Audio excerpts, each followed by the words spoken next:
అమర్యాదగా నడవదు అన్నాడు. ఏం చేస్తుందండి ప్రేమ? అమర్యాదగా నడవదు. ఈరోజు మనం ఎలా ఆలోచిస్తాం తెలుసా? మన వాళ్ళే కదా, నా సొంత వాళ్ళే కదా అని టేక్ ఈజీగా తీసుకుంటాం, ఈజీగా సులువుగా వాళ్ళని మాటలు అంటాం.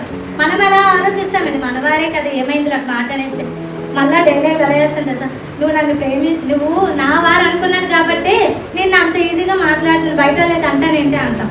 అంతే కదా మనం మాట్లాడతాం. బయట వారిని అయితే అలా అంటానేంటి, నిన్ను నా అనుకున్నాను కాబట్టి నేను అంటున్నాను అంటున్నాను. కానీ ఇక్కడ దేవుడు ఏమని చెప్తున్నా? నువ్వు నిజంగా ఎవరినైతే ప్రేమిస్తావు వారి పట్లే మర్యాద కలిగి నడుచుకోవాలండి, మర్యాద కలిగి నడుచుకోవాలి. ఈరోజు మొదట్లో ఉన్న ప్రేమ బంధాల మధ్య చివరిలో ఉండట్లేదంటే అర్థమైందో తెలుసా? వాళ్ళు ఏమని కంప్లైంట్ ఇస్తారు చూసి, భార్య భర్తని ఏమని, వారు నా పట్ల మర్యాదగా ఉండట్లేదు, నాకు గౌరవం ఇవ్వట్లేదు, నా భర్త నాకు గౌరవం ఇవ్వట్లేదు అంటారు, భర్త భార్య నాకు గౌరవం ఇవ్వట్లేదు అని అంటారు.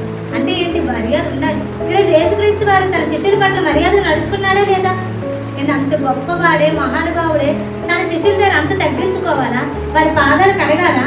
అంటే ప్రేమను ఆయన అలా కనుపరిచాడు. నిజంగా మనం ప్రేమిస్తే, నిజంగా ప్రేమ కలుగుంటే ఎవరిని మనం ప్రేమిస్తున్నాం వారి పట్ల ఖచ్చితంగా మర్యాదగా నడుచుకోవాలండి.